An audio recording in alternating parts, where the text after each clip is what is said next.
Halo semuanya, selamat datang di channel Fitra Eri. Akhirnya saya bikin satu simulator, tapi bukan simulator balap. Saya udah pernah bikin simulator balap, saya taruh di kantor. Yang sekarang saya bikin adalah simulator pesawat nih, gara-gara Captain Vincent nih. Saya sering diajak ke Flight Deck Indonesia dan akhirnya jadi tertarik sama dunia aviasi, tertarik untuk mengendalikan pesawat dan akhirnya mencoba membuat satu flight simulator. Nah, di video kali ini saya akan jelaskan seperti apa speknya. Mungkin bagi Anda yang senang dunia aviasi atau ingin merasakan bagaimana rasanya jadi pilot, sekarang itu sudah ada software yang sangat realistis, yaitu Microsoft Flight Simulator 2020 dan X-Plane 11. Tapi itu kan cuma software. Nah, hardware-nya ini yang gimana kita bikin supaya kita ngerasa benar-benar seperti pilot pesawat. Nah, sekarang saya akan tunjukkan spek yang saya punya dan ini speknya untuk rumahan. Jadi bukan spek untuk profesional, tapi minimal akan bisa membuat Anda itu jadi serasa pilot, atau bagi Anda yang memang mau sekolah pilot, di sini juga bisa untuk melatih skill Anda karena yang digunakan ini joystick semuanya itu sudah mirip dengan yang ada di pesawat. Oke, sekarang kita akan mulai dulu dari jantung permainan ini, yaitu CPU-nya dulu. Karena CPU-nya ini yang menyerap harga paling mahal dari semuanya. Yang lain-lainnya tidak ada yang semahal CPU-nya ini, komputernya. Karena untuk memainkan game simulator pesawat, apalagi yang terkini seperti Flight Simulator 2020, itu butuh komputer yang sangat-sangat powerful. Jadi ya udah, saya bikin satu komputer yang powerful. Dan Raf, boleh tolong ambil handphone gue. Nah, di sini keterangannya, speknya, komputernya itu apa aja. Jadi Flight Simulator 2020 yang saya pakai ini, itu game yang diciptakan untuk bertahan sampai 10 tahun ke depan. Jadi dia sudah disiapkan untuk spek komputer sampai 10 tahun ke depan. Jadi bahkan spek komputer paling kuat sekarang itu belum mampu untuk memaksimalkan kemampuan dari Flight Simulator 2020, terutama masalah grafik. Tapi ya udah, saya bikin yang lumayan high end. Saya pakai prosesornya itu Intel i9 10900F. Harganya 6,1 juta prosesornya. Motherboardnya pakai Asus Prime H470 Plus. Itu harganya 6,6 juta. Karena diganti ke Asus Z590 series. Jadi nggak pakai H470. Ternyata ini pakainya Asus Z590 series. Jadi 6,6 juta. Kemudian ini apa nih, Ref? Ref, lu lebih ngerti komputer. Corsair Vengeance LPX 16 GB. Itu RAM. RAM, artinya memori ya, random access memory. Corsair Vengeance LPX 16 GB, harganya 4,4 juta. Oh, karena diganti ke tim DDR4 4000. Ya. Itu 16 GB juga? Ya, betul. Oke. Itu cuma ini aja, spek-speknya. Oke.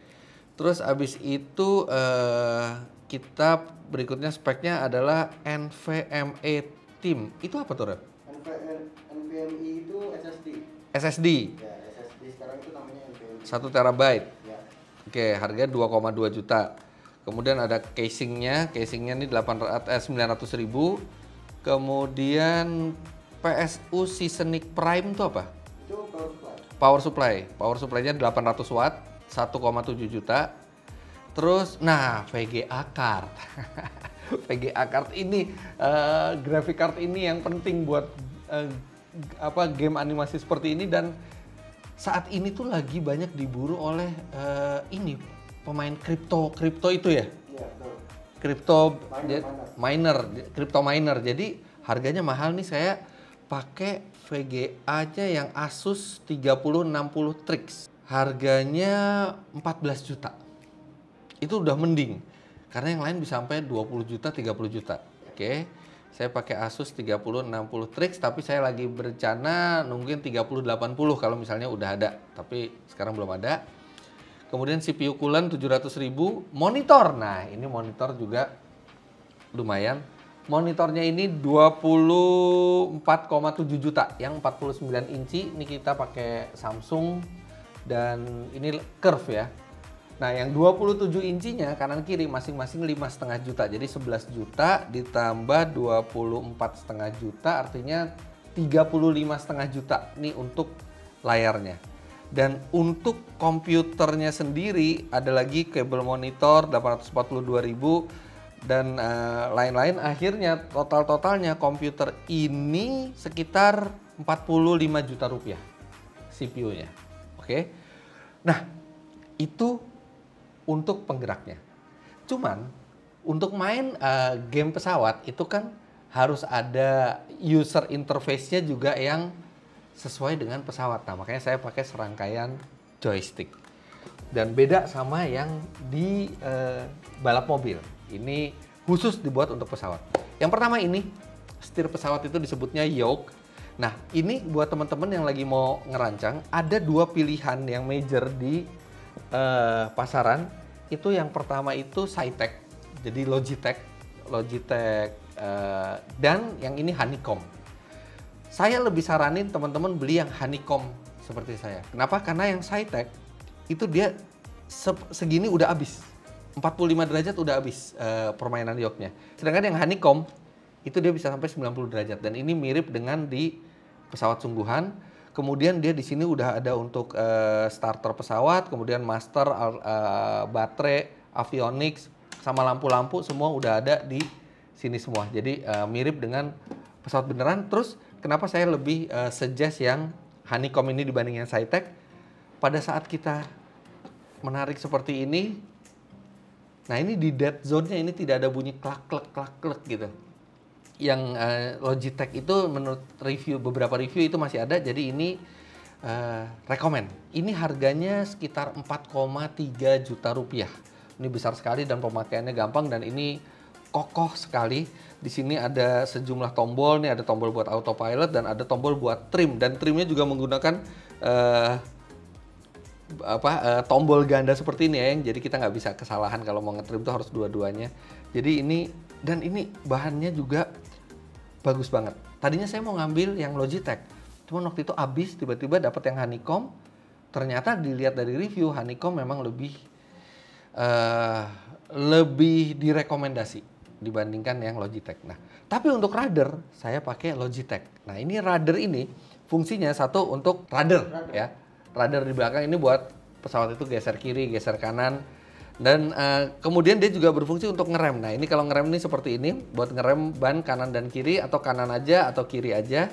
Dan dia beratnya rudder ini bisa di setel. Ada penyetelannya di bawah. Jadi kalau Anda misalnya nerbangin DC-3 Dakota gitu ya, berat sekali kan, Anda bisa beratin lagi supaya makin realistis. Nah, kemudian selain rudder dan yoke, saya juga ada joystick. Nah, joystick ini sebenarnya ini nggak terlalu mahal deh. Yang rudder ini harganya 4 juta juga kira-kira. Yang joystick ini yang paling murah. Saya pakai Logitech Extreme 3D Pro. Ini cuma 500 ribuan. Dan ini berguna kalau misalnya kita nyetir pesawat yang memang pakai joystick. Misalnya Icon A5 atau Airbus atau pesawat tempur gitu ya. Nah, baru saya pakai yang ininya joysticknya. Kalau enggak yang lain-lainnya seperti Boeing 737, seperti ini sekarang kita di Cessna Citation CJ4 kita pakai yoke karena aslinya juga dia pakai yoke. Nah, itu dia. Nah, kan sama. Oke. Nah, terus yang satu yang membuat pengalaman main itu jadi makin real adalah throttle quadrant. Nah, di sini inilah gasnya pesawat, remnya pesawat juga, flap dan pengontrolan lain-lain. Nah, ini saya sangat rekomendasikan Anda pakai Honeycomb Bravo throttle quadrant. Kenapa? Karena throttle quadrant yang dimiliki oleh Honeycomb Bravo ini bisa diubah-ubah settingannya. Ini sekarang settingan untuk pesawat jet 2 mesin. Ini ada flapnya di kanan. Ini kita bisa lihat flapnya. Nah, ini flapnya. Ini kan flap nih. Nah, ini kita naikin flapnya di sini. Tuh. terus kita turunin dikit. Kalau mau mendarat kita turunin banyak. Nah, terus ini speed brake-nya di sini kayak bener-bener kayak pesawat beneran tuh, lihat tuh speed brake-nya tuh, spoilernya. Nah, kemudian ini juga ini throttle-nya. Dan ini kalau misalnya suaranya kita hidupin, coba kita itu throttle-nya, suaranya kedengeran kan?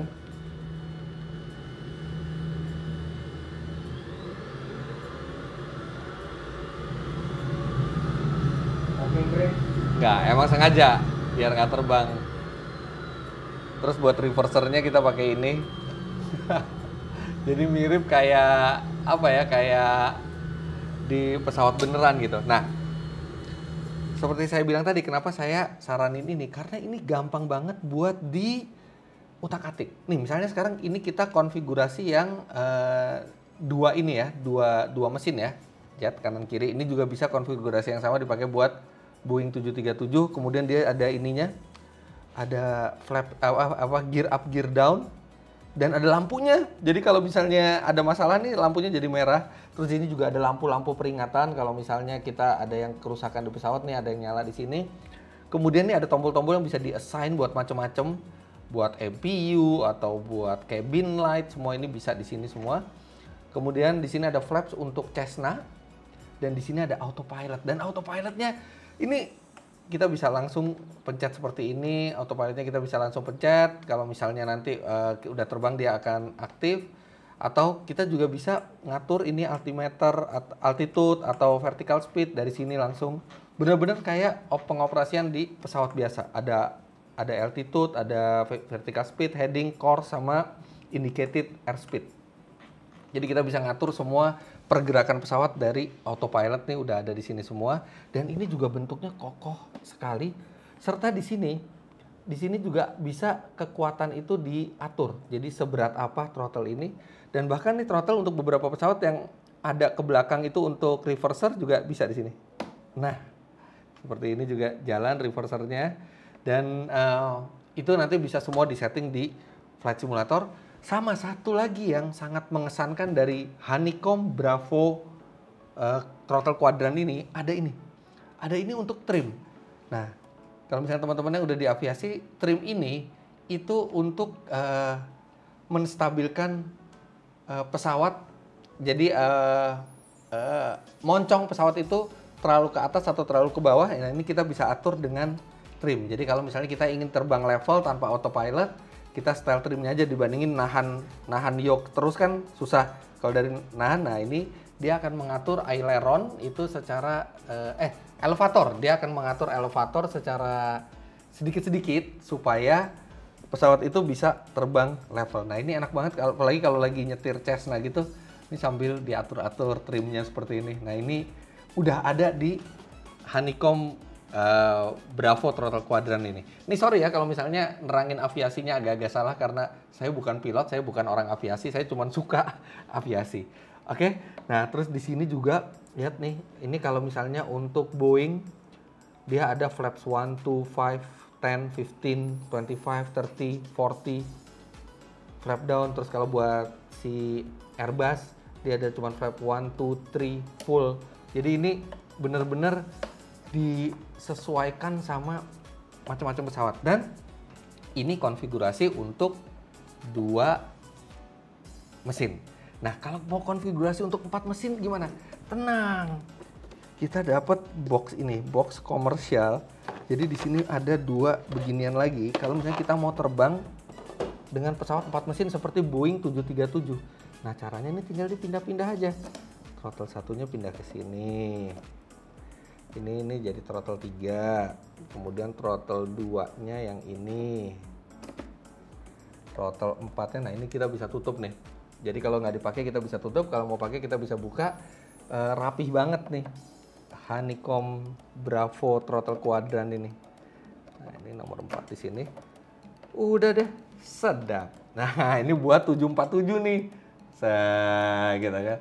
Begitu selesai, mau reverser, tarik, sedap kayak gini. Nah ini jadi bener-bener kayak pesawat beneran kan, ini udah mesin 1, 2, 3, 4 di sini ngatur throttle-nya seperti ini. bisa dikurangin individual mesinnya. Nah, terus kalau misalnya kita pengen pesawat yang paling enak diterbangin tuh Cessna. Tiba-tiba kita pengen udah terbang pakai Cessna aja, udah kita cabut semuanya kita cabut. Kita ganti yang General Aviation. Nah, sini ada nih buat Cessna, ini buat throttle-nya Cessna. Yang ini buat mixture. Nah, udah deh, yang lainnya tinggal kita tutupin nih yang di sini. Kita tutupin semua nanti. Ya, kita tutupin kayak gini misalnya, set.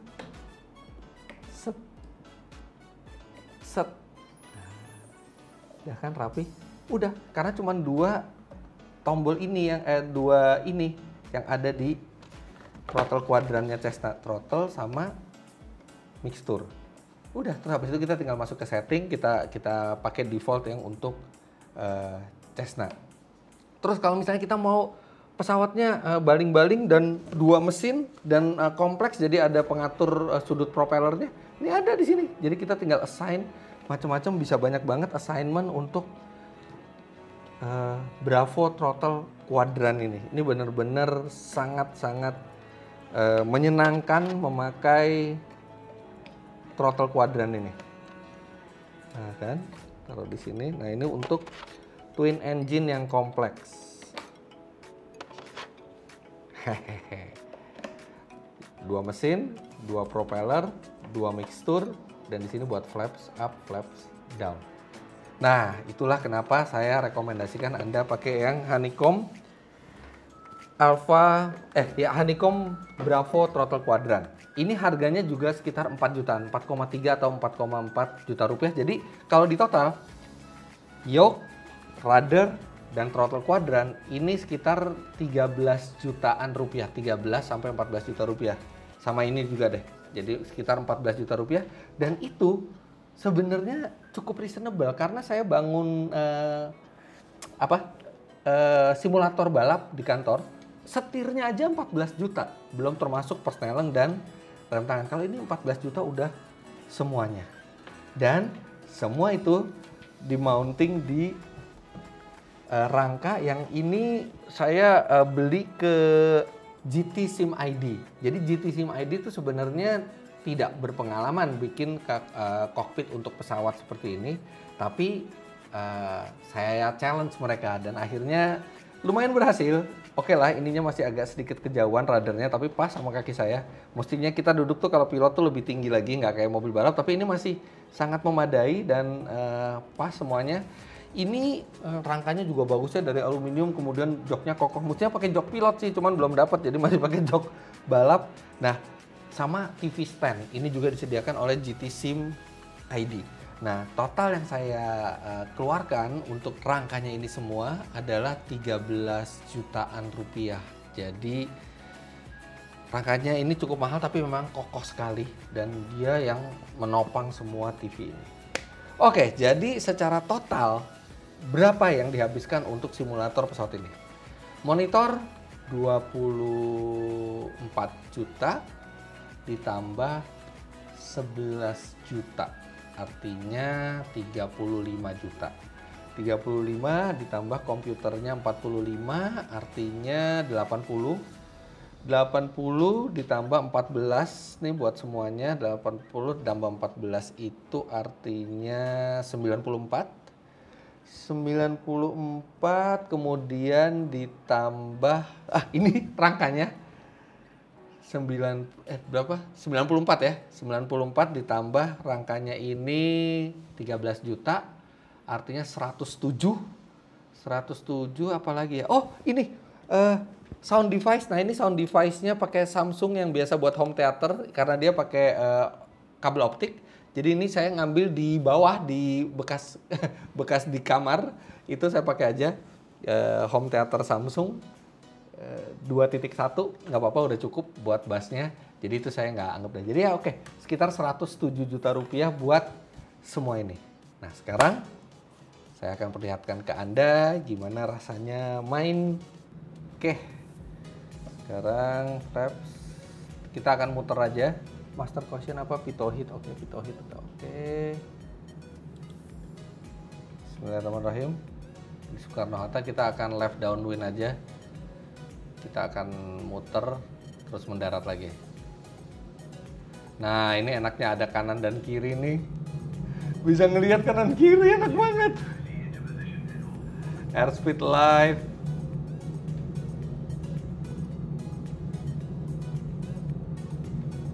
V1 rotate. Oke, gear up. Tuh, pakai ini gear up-nya. Tuh, naik deh. Kenapa ini? Oh, gara-gara itunya tadi, apa trimnya? Oke, trimnya udah bener. Trimnya terlalu ke atas tadi. Gara-gara kita main-mainin tadi. Untung nggak stall. Nah, itu dia Soekarno-Hattanya di samping.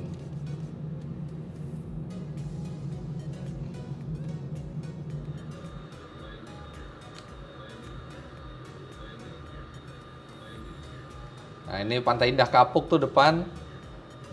Ini depan nih Pantai Indah Kapuk.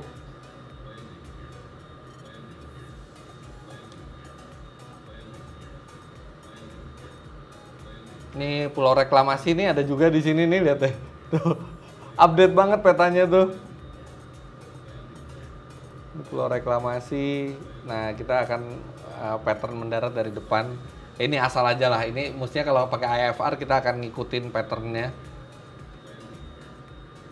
Nah, ini Jakarta, ini kawasan Pantai Indah Kapuk. Dia minta saya ngeluarin landing gear karena udah rendah, saya keluarin aja. Tuh, keluar landing gearnya.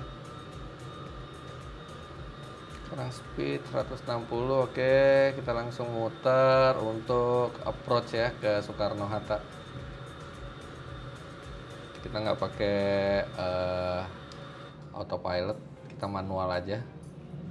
Enak banget bener-bener pengalamannya kayak gini. Kalau pakai tombol ini, nah kita bisa lihat kanan, kiri, itu dia tuh Pulau Reklamasinya. Itu Soekarno-Hattanya. Itu bunderannya, saya biasanya di bunderan sini nih, Pulau Reklamasi di bunderan sini. Nah, terus di jalan sini nih biasanya ngetes pengendalian mobil nih. Mirip banget loh. Cuman emang nggak 100% yang di Jakarta ya, ada ya. Tapi nanti siapa tahu nanti ada update untuk Jakarta ya. Berharap suatu saat ada update Jakarta yang bener-bener valid gitu ya. Jadi saya bisa ngeliat rumah saya gitu.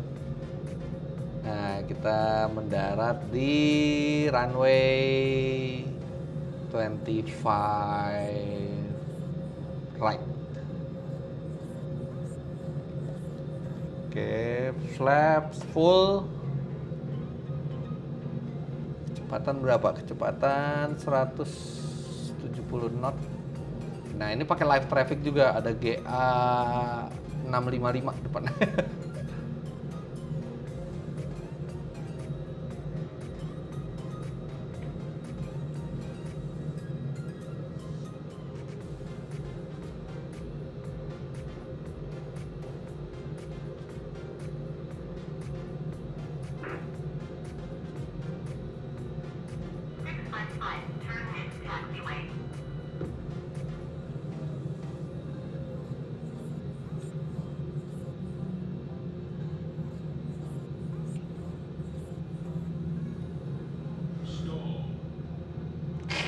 Hampir stall.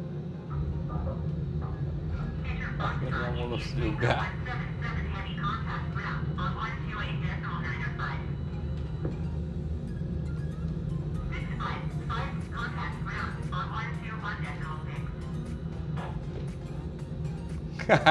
Jadi kayak gitulah, oke lah. Saya masih banyak harus belajar lah, masih amatir, tapi saya seneng banget akhirnya punya simulator pesawat dengan software yang lumayan layak. Dan mungkin berharap dari simulator ini bisa sedikit-sedikit belajar tentang aviasi gitu ya, bukan cuman asal nerbangin pesawat mendarat, tapi gimana caranya navigasi, gimana caranya berhubungan, dan gimana caranya juga main sama live community yang di Flight Simulator ini. Nah, saya bikin video ini karena kemarin banyak yang nanya tentang apa aja speknya, dan saya harap teman-teman udah lihat speknya seperti apa. Dan kalau nanya ngerakit komputernya di mana. Yang ngerakitin komputer saya itu temen saya dari kuliah dulu. Tapi sebenarnya komputernya bisa apa aja, bisa di mana aja. Nah, tapi saya ada satu masalah. Saya belum bisa pakai grafik yang terbaik dari Flight Simulator. Kalau misalnya cuman layar yang tengah, saya bisa cukup halus. Tapi begitu tambah kanan dan kiri, nggak kuat graphic cardnya buat ngangkat resolusinya. Jadi saya harus tambah satu graphic card lagi kalau mau di resolusi yang tinggi dan smooth di 3 layar seperti ini. Sebenarnya hitungannya 4 layar karena 2 di tengah, 2 di kanan. Dan itu saya harus spend kemarin itu hitung-hitung kira-kira 40 sampai 50 juta rupiah lagi untuk graphic card. Kalau misalnya mau dengan resolusi yang tertinggi dan smooth di 3 layar ini. Ntar dulu deh. Nanti aja belajar ngendalin pesawat aja dulu. Nanti kalau misalnya udah oke semuanya baru kita bisa upgrade. Tapi ya masih jauh lebih murah lah dibandingin simulator Captain Vincent yang Airbus yang sampai di atas 2 miliar, yang Boeing 737 bikin sendiri juga 1 miliar harganya. Ini jauh banget, tapi ya lumayan memadai deh. Nyenengin kalau main sendiri di rumah gitu. Jadi gitu aja teman-teman, sekilas tentang simulator pesawat yang saya buat secara amatiran di rumah. Jangan lupa Anda klik like bila menyukai video ini, komentar di bawah, dan subscribe ke channel Fitra ID jika Anda belum. Kalau teman-teman mau konsultasi yang lebih profesional tentang simulator pesawat, bisa hubungin Captain Vincent Raditya. Beliau lebih berpengalaman dari saya dan beliau bisa membuatkan simulator yang lebih profesional lagi. Jadi sekian dulu video ini. Jangan lupa Anda follow Instagram saya juga @fitra.eri. Terima kasih banyak Anda sudah menyaksikan. Sampai jumpa di video selanjutnya. Bye-bye. Terbang lagi!